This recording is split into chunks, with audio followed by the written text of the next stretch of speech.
Howdy. The name is Calico Jack, and I'm standing here in the middle of an old west town to bring you a little closer to the real Wild West of America. The American Wild West was alive, seething with the uncontrolled pursuit of gold, silver, and free land. Unscrupulous characters of all sorts were flocking west in the hopes of quick riches. The onslaught of migrant prospectors and eager homesteaders was so sudden that towns like this sprang up just overnight, sometimes with little or no law enforcement. Now this unruly atmosphere became a welcoming beacon for outlaws and lawmen alike. It was a wide open land, full of potential and full of those eager to exploit it. But long before the West was the Wild West, it was the home of many Native American tribes, bands, and chiefdoms. The Spanish first opened the door to the West and speculated of its riches. From this moment on, the Native Americans would never be the same. Later, the explorers Lewis and Clark charted a course across America in a legendary journey and produced a map of their trail for future explorers. Only the burliest of mountain men and trappers ventured west at that point. In the early 19th century, an old Native American trail began to transform into the Santa Fe Trail. Other trails soon followed. Settlers of all kinds began to move in. One group in particular came in droves: miners. These eager prospectors filled boom towns wherever gold was found and moved on quickly to the next boom town. By the mid-19th century, ranchers and cattlemen began to move in. Families began settling down, and freed slaves found abolitionist states in which they could live and prosper. The towns that sprang up were wild and chaotic. Gambling, prostitution, and violence were facets in every Wild West town. The Indians were growing more and more distasteful of the settlers with every new one that populated their land. The Native Americans fought the rapid expansion. Some gave up their lives instead of being moved to a reservation. Others went peacefully and ended up withering away in a hollow existence. It was from this boiling cauldron of Indian despair, ruthless outlaws, greedy prospectors, mountain men, gamblers, ranchers, and tough-as-nails lawmen that what we know today as the Wild West was born. Even though the people who populated this new land were a diverse group, they all had one thing in common. They were diligent, strong people who chose to venture through the imminent danger of the West to settle there. These brave Americans managed to prosper in one way or another. Some of them even became legends.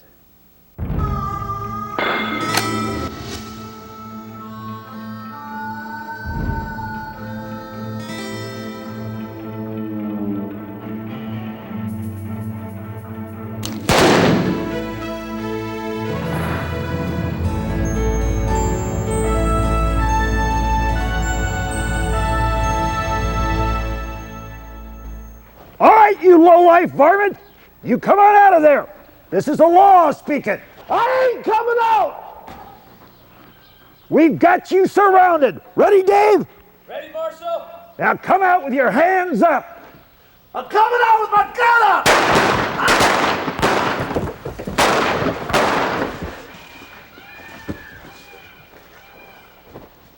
The West was wide open, and in the minds of its first European settlers, overflowing with wealth. In other words, the pickings were ripe. The perfect stomping ground for criminals, outlaws, and bandits. A man with a gun and the skill to use one could make a decent living on the wrong side of the law.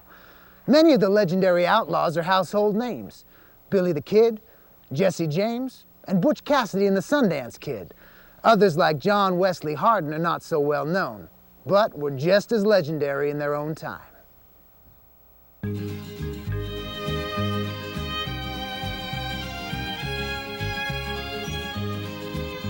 Two of the wildest outlaws that ever rode in the West were Butch Cassidy and the Sundance Kid. They were out-of-control bandits who combined their forces to create the Wild West's most notorious gang, the aptly named Wild Bunch. Robert Leroy Parker, alias Butch Cassidy, was born on April 13, 1866, in Beaver, Utah. His future partner, Harry Longbaugh, alias the Sundance Kid, was born in 1870 in Lancaster County, Pennsylvania. As a young man, he began his life of crime. In 1887, Harry was convicted of his first felony. He spent 18 months in Sundance Jail in Wyoming. When he was released, he changed his name to the Sundance Kid in honor of his first prison. Meanwhile, Robert Parker was growing into an outlaw as well. At the age of 16, he ran away from home with another outlaw named Mike Cassidy. It was then that he changed his name to Butch Cassidy. The two of them joined with several others and began to rustle cattle all over the West. Butch was arrested for cattle rustling for the first time in 1894. He served a 2-year sentence. When Butch Cassidy was released, he met up with the Sundance Kid, and together they formed the Wild Bunch, one of the most notorious gangs in all the Wild West. They went on a crime spree that stretched the width of North America, from Mexico to Canada. They robbed banks and stagecoaches wherever they went. As a result, a bounty was quickly put on their heads. The Wild Bunch disbanded and went their separate ways. Butch and Sundance fled to South America and purchased a ranch in Argentina. After a few short years of trying to make it as honest ranchers, the pair again turned to easier methods of making money. They began to lay siege on South America, much the way they had done back home. They robbed every bank, stagecoach, and mine they could reach. One day, it all caught up with them. On November 3rd, 1908, the two outlaws pilfered a Bolivian mining company's payroll. The company formed a posse and chased after them. A few days later, they caught up with the bandits at San Vicente. What followed was a legendary shootout that is still shrouded in mystery. Some people firmly believe that Butch Cassidy and the Sundance Kid were gunned down that day, murdered for their crimes by a ruthless corporate posse. There are other people who emphatically believe that Butch Cassidy and the Sundance Kid fooled the posse into believing that another pair of outlaws hiding in Bolivia was actually them.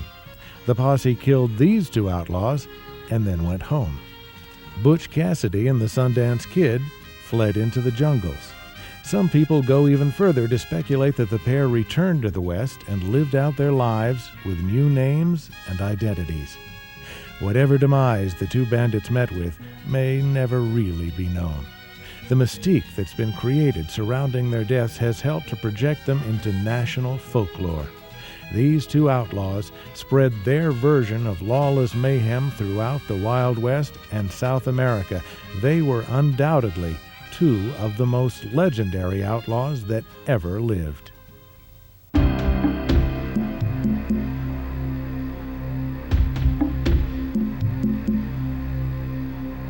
John Wesley Hardin was one of the most feared and revered gunmen in the Wild West. He was born into a wealthy, prominent family in 1853 in Bonham, Texas. His family was involved in politics and big business, but John Wesley Hardin was not to follow in the illustrious footsteps of his parents and grandparents. It was clear at an early age that John was not a normal, well-adjusted young man. By the age of 11, he was already involved in violent acts. He stabbed another young boy in the back and chest during a knife fight. 4 years later, at the age of 15, he gunned down a former slave in cold blood. Soon after that, he killed the 3 soldiers who came to arrest him. John fled town, but trouble followed him. In the small town of Toash, he killed another man. As he was fleeing from town, he was involved in 2 more shootings. Once, he even shot a man through a hotel wall just for snoring too loud. John was on a rampage. He was first arrested in the town of Marshall, Texas, but escaped by killing a guard. John continued his murderous ways in Texas until the law captured him yet again. This time, he escaped by killing a deputy sheriff. The state of Texas placed a price on his head, $4,000, dead or alive. John ran all the way to Florida, but was captured again near Pensacola. This time, he was arrested, sentenced, and incarcerated. He used his time in jail to study law and eventually became a lawyer. When he was released from prison, he opened a law practice near El Paso. John Wesley Hardin would not practice law long, however. He was gunned down in a saloon on August 19, 1895. He became a legend for his sheer viciousness as a murderer, as well as for his incredible change of heart in prison.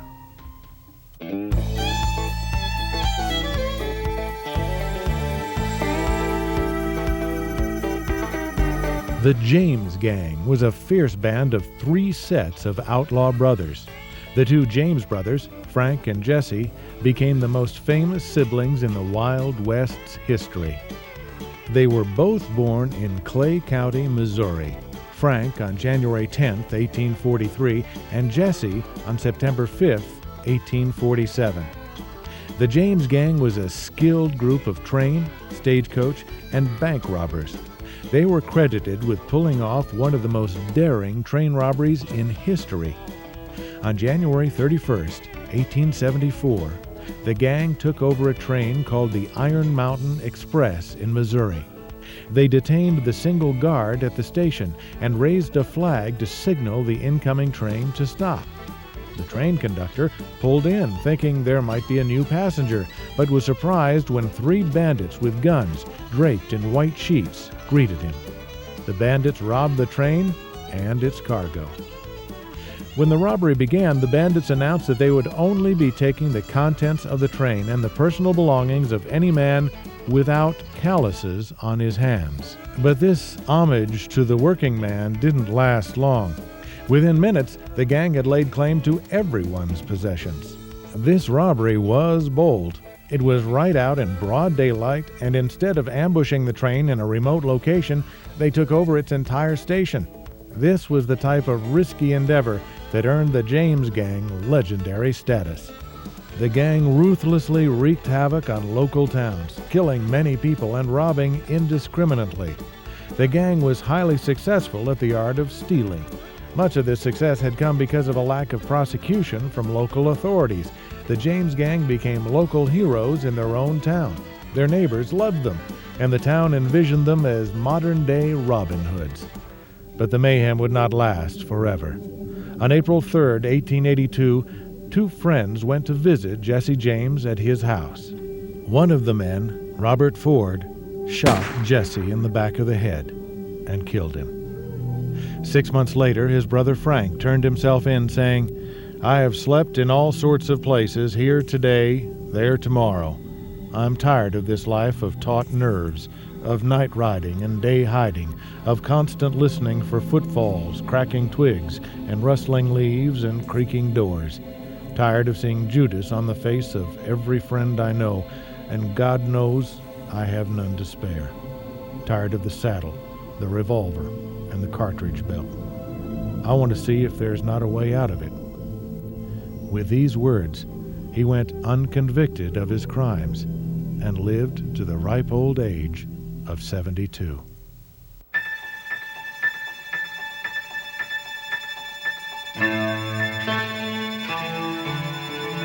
In the 1870s, the West was at its wildest.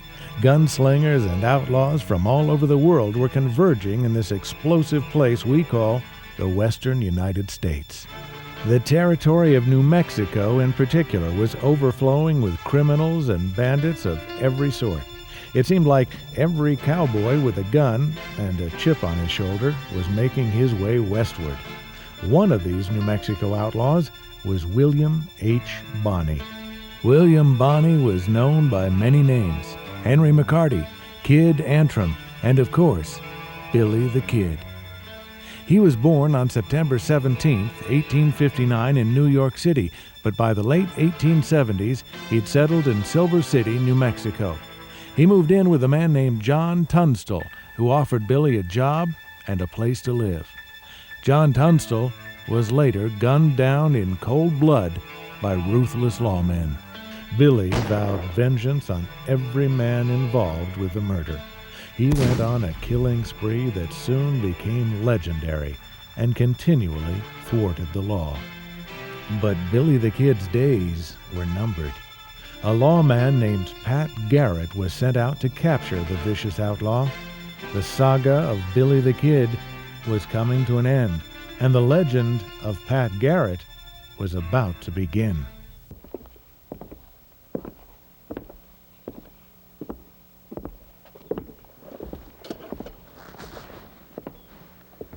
The West was being overtaken by rampant lawlessness. To counteract this, men like Wyatt Earp, Pat Garrett, and Bat Masterson were brought in to enforce the law. But they were not your ordinary lawmen. These men were the toughest, bravest, and quickest in the West, and they were willing to face and subdue the wildest outlaws on a daily basis. Many of these famous lawmen were former bandits themselves, or people who just dabbled in crime. But they were all lightning fast, aggressive gunslingers, and so naturally their life expectancy was considered relatively short. They walked the fine line between what was and what wasn't the law. And for this reason, many of them have since been popularized in American folklore.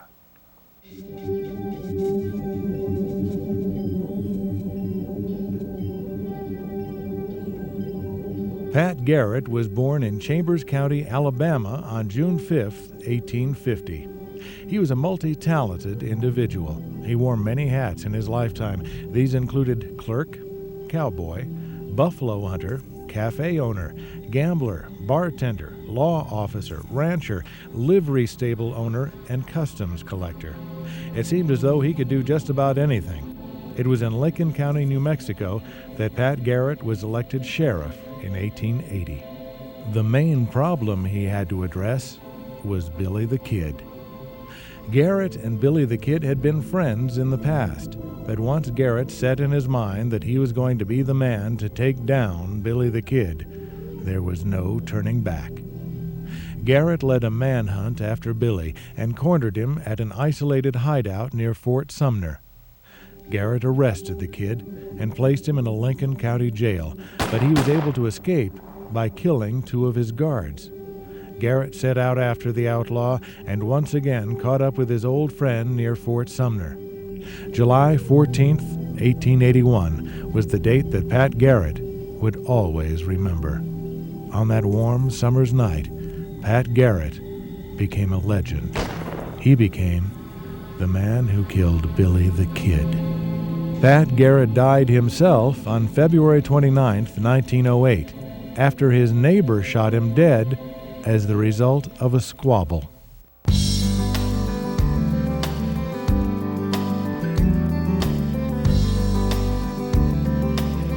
The name Wyatt Earp has become almost synonymous with the Wild West. Few people realize that his life was one filled with clandestine outlaw deeds. And believe it or not, he also found himself the victim of many public beatings. But he always persevered, whether as a criminal or a lawman. Wyatt Earp was an efficient cowboy and gunslinger with a knack for survival. Wyatt was born in Monmouth, Illinois on March 19, 1848.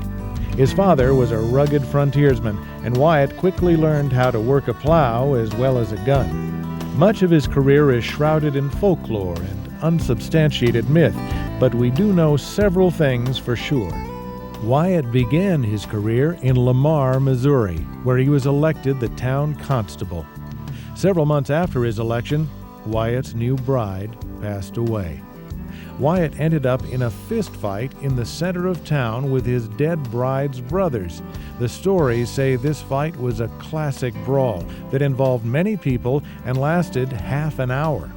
In the end, with no guns having been fired, Wyatt Earp wound up unconscious in the street. His spirit, though, was unscathed. Wyatt moved on towards Kansas after that and was soon arrested for cattle rustling in the Indian Territory. When he was released from jail, he turned to gambling and horse thieving. Ironically, soon after that, he was hired as a city policeman in Wichita, Kansas. This job lasted several months until Wyatt was fired for his involvement in another street brawl in which he suffered yet another public embarrassment. He later became a policeman and then deputy sheriff in one of the wildest towns in the West, Dodge City. This job ended with Wyatt being beaten senseless in the town square by a rowdy saloon patron. He soon decided it was time to mosey on out of town. He finally settled in Tombstone, Arizona, with his brothers, Virgil and Morgan. Virgil became the town marshal, and his brothers from time to time served as his deputies. A great feud developed between the Earps and the Clanton gang. The Earps, joined by Wyatt's friend John Henry Holliday, faced off against the Clanton gang in the infamous shootout at the OK Corral. John Henry Holliday, also known as Doc Holliday, was born on August 14, 1852 in Griffin, Georgia. He started out as a prim and proper young man. He gained his nickname Doc because he was, in fact, a doctor of dentistry. Around the year 1873, Doc learned that he had contracted tuberculosis and only had a short time to live. In those days, it was fabled that the environment in the West could help people live longer. So Doc headed west. He made his living as a gambler, usually playing for the house, and only occasionally practiced dentistry. He lived all across the West in almost every boom town that sprang up. He also gained a reputation as a gunslinger with nothing to lose. It was in Tombstone, Arizona, where he achieved his legendary status. He was appointed a deputy marshal with Wyatt Earp and stood alongside his friend at the OK Corral when they battled the Clanton gang. Doc pulled a shotgun out from under his coat and with a thunderous bang shot a member of the gang named Tom McClory dead. His brother Frank McClory and Billy Clanton were killed by the Earps, but not before Frank shot Doc in the leg. The wound to Doc's leg was nothing more than a graze, and he went on to survive the most legendary gunfight of the Wild West. Unfortunately, the tuberculosis caught up with Doc. He passed away on November 8, 1887, in Glenwood Springs, Colorado, at the age of 36. Wyatt Earp went on to travel the West from Mexico to Alaska, living the remainder of his life in peace as a prospector and rancher. It's ironic that Wyatt Earp was defeated in hand-to-hand battle probably more than any other lawman, yet he persevered and survived the hardships of the Wild West. His accomplishments as a lawman were few, yet he died a legend on January 13, 1929, at the ripe old age of 80.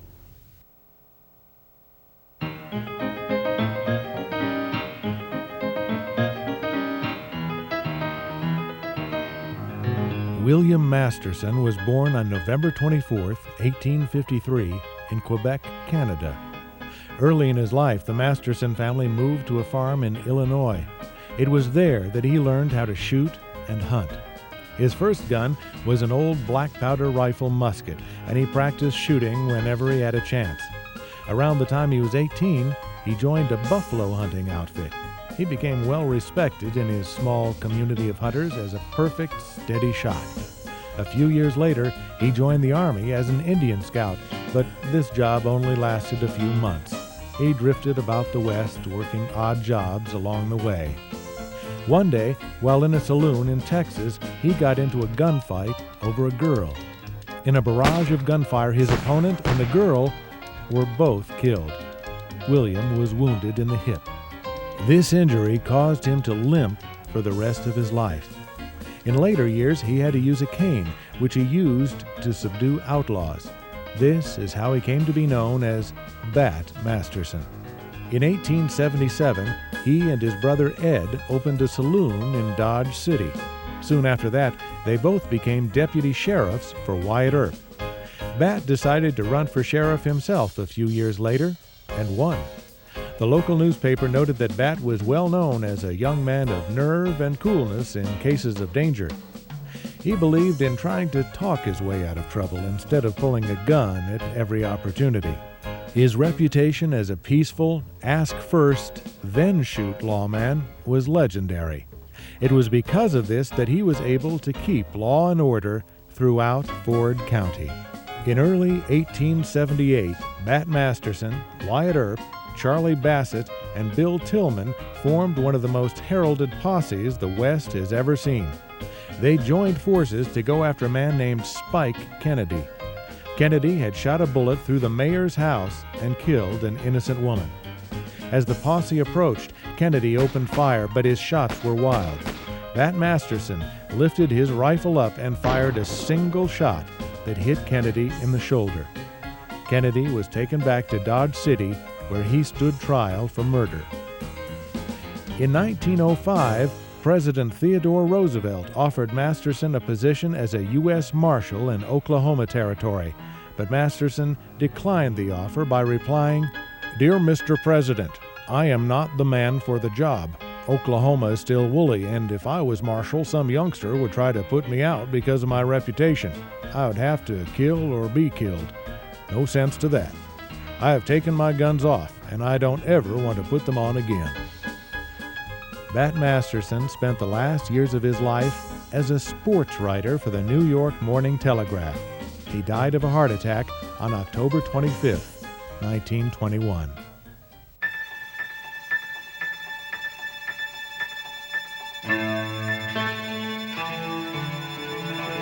Isaac Parker, better known as the Hanging Judge, was born near Barnesville, Ohio on October 15, 1838. He grew to over 6 feet tall and weighed over 200 pounds. He was a physically ominous person who instilled fear in men upon sight.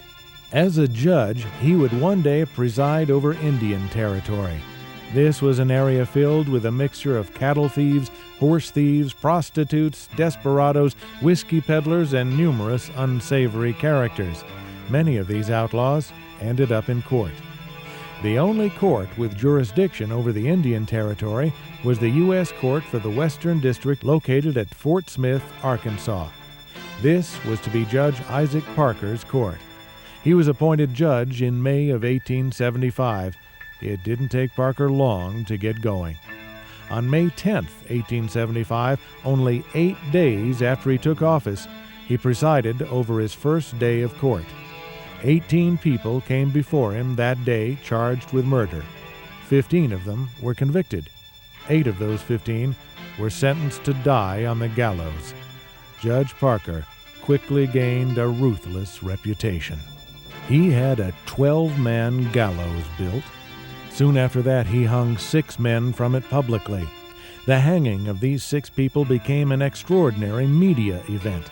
Newspapermen came from all over the country to cover it. Even strangers from abroad filtered into the city a week before the execution. More than 5,000 people saw the condemned men marched from jail to the gallows. The 6 felons were seated on a bench along the back of the gallows, and their death warrants were read to them. Each was asked if he had any last words. The 6 were lined up on the scaffold while the nooses were put around their necks. The trap was sprung, and the 6 men died, all at once. During his career, Judge Isaac Parker sentenced a total of 172 men to death and hung 79. Judge Isaac Parker became famous for his stern brand of justice in a wild and untamed land. He died in Fort Smith, Arkansas, on November 17, 1896.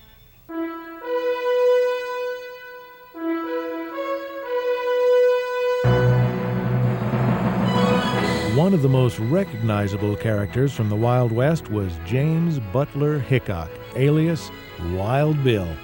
He was born in Troy Grove, Illinois on May 27, 1837. He was a great lawman, but some of his exploits were not as lawful as most people think. Wild Bill's career began in Abilene, Kansas. Abilene was a small frontier town that had been subjected to all kinds of crimes by vicious outlaws. Wild Bill was a super-fast young gunslinger and was unanimously voted into the office of marshal by the town council. They had faith that he could turn the town around and make it a safe place to live. He proved them right. He wore his pistols backwards in the holster to make it easier for him to draw. At one point, he was asked how many men he had killed. Wild Bill replied, "I suppose I've killed considerably more than 100, and not one without good cause." Historians claim the number was actually more like 40, but Wild Bill was known for spinning wild tales and living a wild life. He was often seen in public in a state of drunkenness, or even more frequently, playing poker in the saloons. The local newspaper once reported, "If the enthusiastic admirers of this plainsman could see him on one of his periodical drunks, he would have had considerable romance knocked out of him." With this wily reputation, he quickly became sort of an anomaly. He was a man with an unruly lifestyle, yet he managed to keep the peace and serve his town well. During his tenure as Marshal of Abilene, he was involved in countless altercations with outlaws and left many of them dead. Some people questioned his tactics and his ethics. Others simply enjoyed the relative peace that he instilled. In a bold move, Wild Bill passed a law in Abilene that prohibited the possession of firearms within the town limits. Wild Bill declared, "There's no bravery in carrying revolvers in a civilized community." For months, the new law proved effective, but one day a stranger to town, in a drunken fit, opened fire into the sky. In the ensuing gunfight between the stranger and Wild Bill, the stranger and a deputy were shot dead in the street, both of them killed by Wild Bill's bullets. This turn of events cost him his job. Over the next few years, Wild Bill traveled across America, gambling and drinking. He toured with Buffalo Bill Cody's Wild West show for a while, but wasn't much of a crowd pleaser on stage. Wild Bill devoted himself full-time to gambling. It was while gambling in the town of Deadwood in the Dakota Territory on August 2nd, 1876, that Hickok was murdered. He was shot in the back of the head while playing poker. A man named Jack McCall came up from behind him and fired point blank. Wild Bill Hickok, at the time of his death, was holding aces and eights. This has been known ever since as the dead man's hand. Outlaws and lawmen made up a small percentage of the West population. The migration westward carried the promise of a better life in an unsettled land. The only thing standing in the way of that promise was the native people who had inhabited this land for the last 12,000 years. The Native American Indians of the western U.S. got caught up in the middle of America's rapid westward expansion. These proud people believed the land was theirs, and the endless stream of white settlers coming into it was seen as invaders. These invaders pushed the Native Americans off the land and took it for themselves. In response, some Native Americans stood up against the flow of immigrants and fought for what they thought was theirs.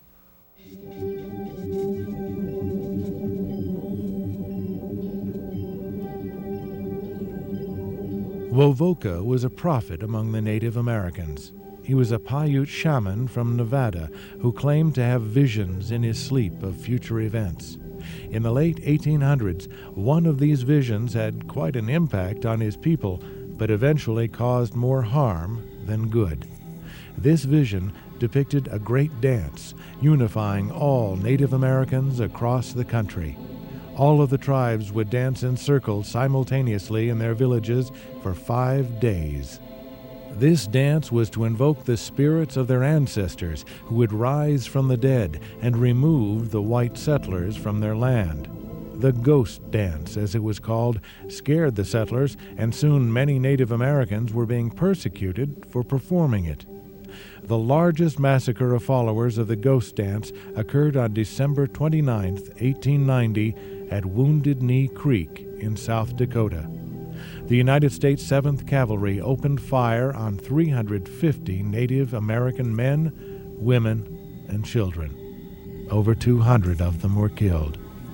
The ghost dance was rarely performed again.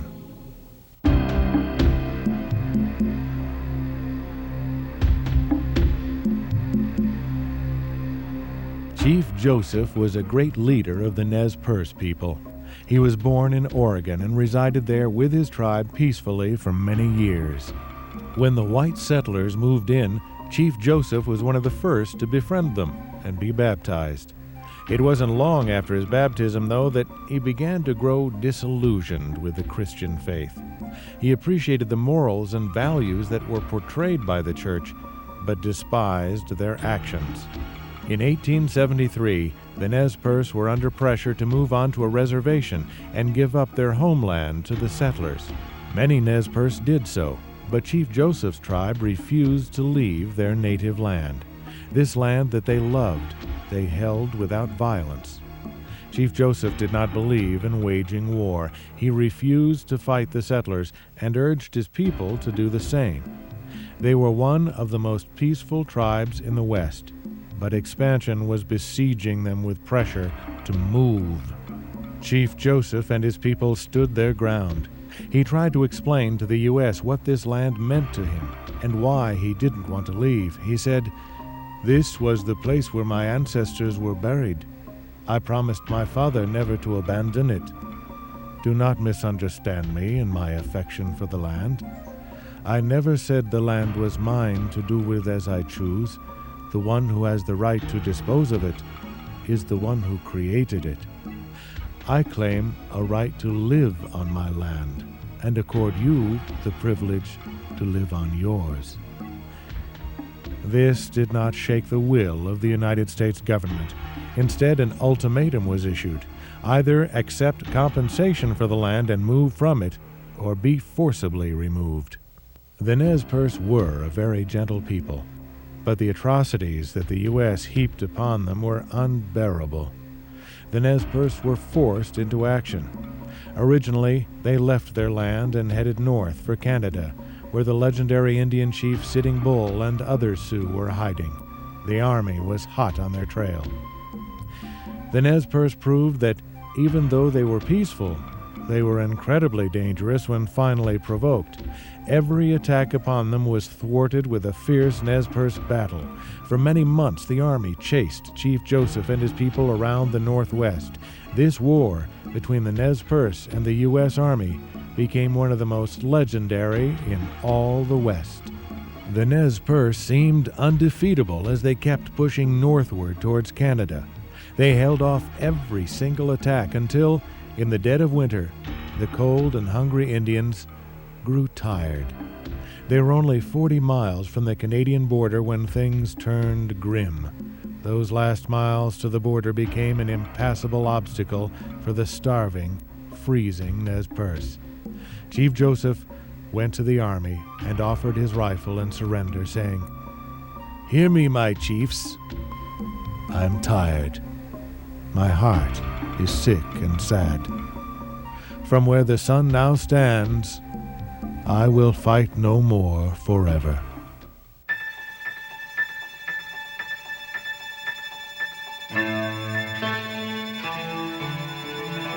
Sitting Bull was one of the greatest Native Americans in Wild West history. He was a leader of the Sioux people. He was born into the Hunkpapa Lakota tribe at Grand River, South Dakota in 1834. It was clear when he was very young that he had a tremendous amount of bravery and was destined for greatness. In his tribe, he became a person of influence and respect. He was a spiritual leader to his people, but he is most remembered for being the last known head of the Kantetinza, which were an elite Native American warrior society.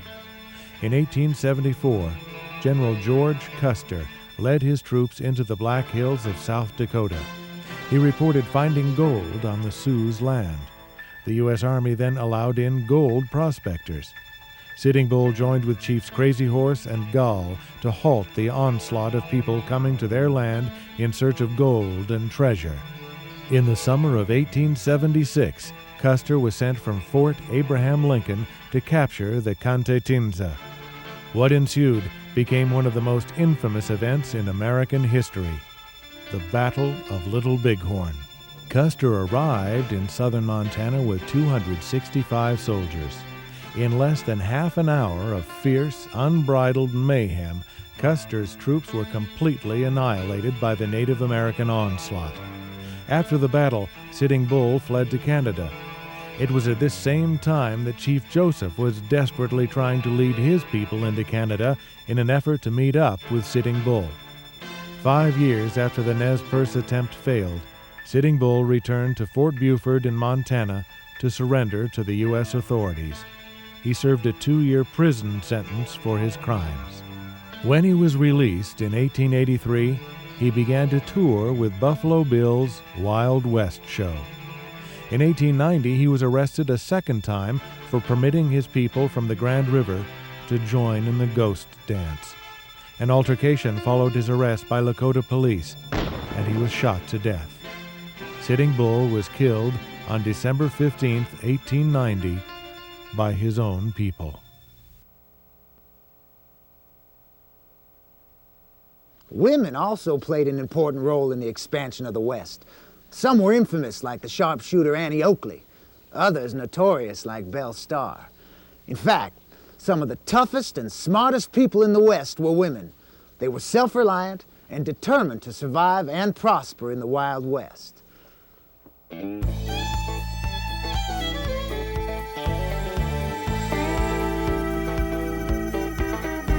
Calamity Jane was a wild frontier woman who achieved legendary status through her numerous exploits. She was born Martha Jane Canary in Princeton, Missouri on May 1, 1852. At an early age, she felt drawn to ride horses. She claimed to have spent most of her youth on horseback. She soon became a seasoned rider. She also got to be a great shot with a rifle. She had precision, accuracy, and lightning speed. She served as a cavalry scout for General Custer, a soldier in the 7th Infantry, and a Pony Express rider for the U.S. Postal Service. She could do just about anything at a time when most women were allowed to do almost nothing. She even wrote an autobiography. This is an excerpt from it. It was during this campaign that I was christened Calamity Jane. It was in Goose Creek, Wyoming, where the town of Sheridan is now located. Captain Egan was in command of the post. We were ordered out to quell an uprising of the Indians and were out for several days, had numerous skirmishes during which 6 of the soldiers were killed and several severely wounded. When on returning to the post, we were ambushed about 1.5 miles from our destination. When fired upon, Captain Egan was shot. I was riding in advance, and on hearing the firing, turned in my saddle and saw the captain reeling in his saddle as though about to fall. I turned my horse and galloped back with all haste to his side and got there in time to catch him as he was falling. I lifted him onto my horse in front of me and succeeded in getting him safely to the fort. Captain Egan, on recovering, laughingly said, "I name you Calamity Jane, the heroine of the plains." I have borne that name up to the present time. Calamity Jane was one of the single most legendary women from the Wild West. She achieved many heroic deeds and left us a wonderful collection of literature to remember her by.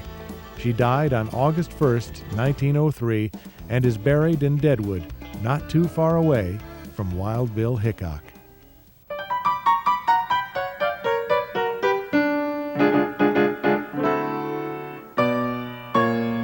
Annie Oakley was born on August 13, 1860, in Darke County, Ohio. As a youngster, Oakley learned to shoot in the woods. During hard times, she helped support her family with the game she caught. Her career as a sharpshooter started at age 17 when she defeated the noted marksman Frank E. Butler at a competition in Cincinnati, Ohio. The two eventually married and traveled with Buffalo Bill's Wild West show for 17 years. Oakley performed throughout the United States and Europe. Queen Victoria of England was quite impressed with her abilities, and on one occasion, the Crown Prince of Germany encouraged her to shoot a cigarette from his mouth. At 30 paces, she could slice a playing card held edgewise. She could shoot holes through coins at a similar distance. It was said that she could even scramble eggs in midair. At the height of her career, she was one of the most well-known cultural icons in the United States. She was given the nickname Little Miss Sure Shot from none other than Chief Sitting Bull. A railroad accident in 1901 partially paralyzed her, but she continued to tour regularly until a car accident left her unable to walk or even shoot a gun. She died on November 3rd, 1926.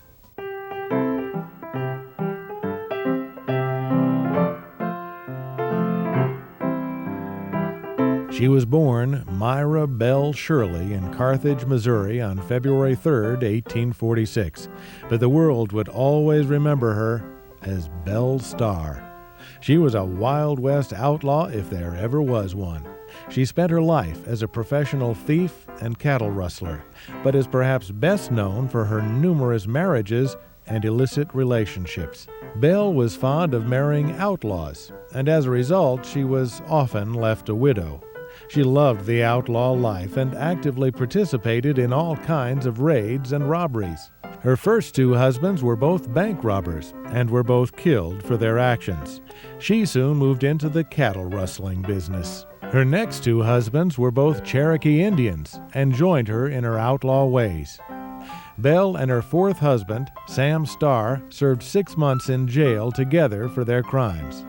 Sam was murdered in 1886, and soon Belle married another Native American bandit. He would prove to be the last in her illustrious string of outlaw husbands.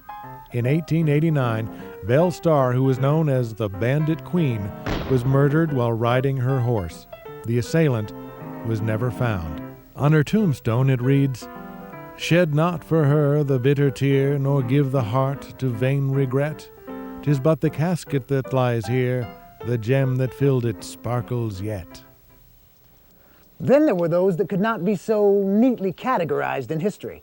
Men like the brave Buffalo Soldiers, rodeo pioneer Bill Pickett, and Wild West promoter Buffalo Bill Cody. Their deeds and influences can still be felt today.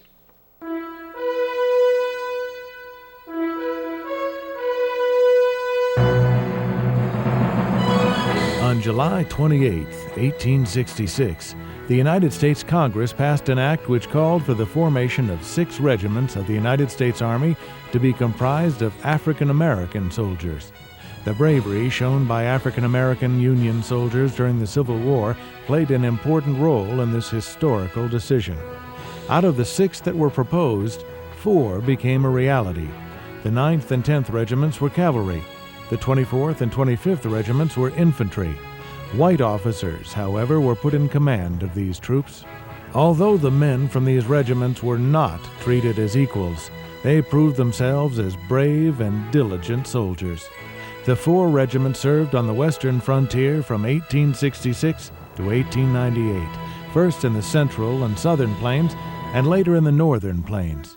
They protected the new settlers to the west from Indian attacks and helped in the defeat of Geronimo and the Apaches.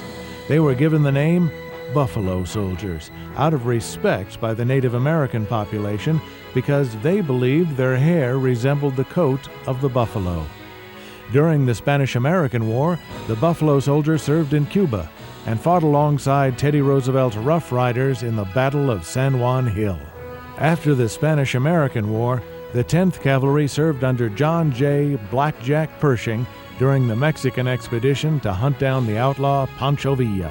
For their numerous heroic deeds while in service to their country, 11 Buffalo Soldiers were awarded the Medal of Honor.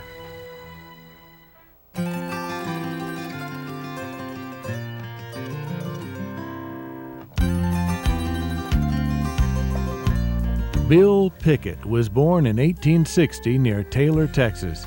He spent most of his youth working on a ranch. It was at the 101 Ranch in Oklahoma that he acquired the skills that would one day make him famous. He invented many rodeo techniques that were not part of the everyday norm. One in particular was something called bulldogging, but in reality it was a term associated with steers. Pickett would jump off his horse, grab a steer by the horns, and then wrestle it to the ground. He would then bite the lip of the steer to stop it from moving. He learned this particular technique by watching some bulldogs do the same thing, thus coining the phrase used to this very day. Pickett went on to tour across the country with a Wild West show, which at one time included Will Rogers as one of his assistants. At the age of 71, he suffered a fractured skull after being kicked by a horse. He died near Guthrie, Oklahoma on April 2, 1932. For inventing and perfecting the sport known as bulldogging, which, by the way, no longer requires actually biting the lip of the steer. Bill Pickett takes his unique place in American history as a true rodeo pioneer.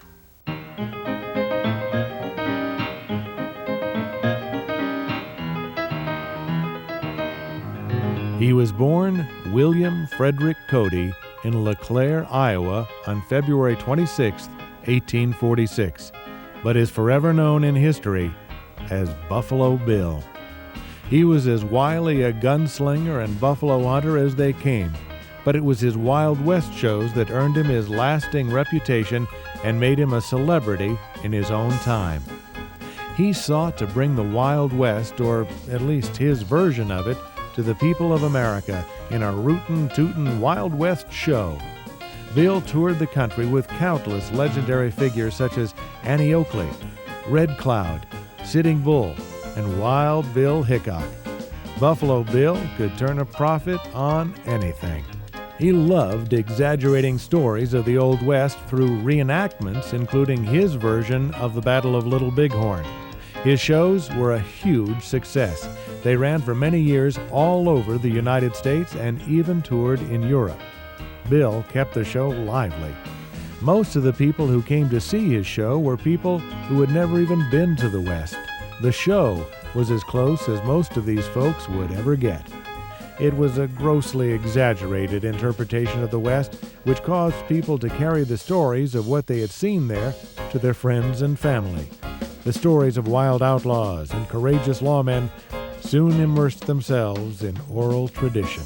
These stories, these fantastic tales, have since become a part of our history. Buffalo Bill was responsible for bringing the West to the world. He is the man chiefly responsible for making the West as legendary as it is, and the heroes as incredible as they are. Buffalo Bill Cody died in Denver, Colorado on January 10th, 1917.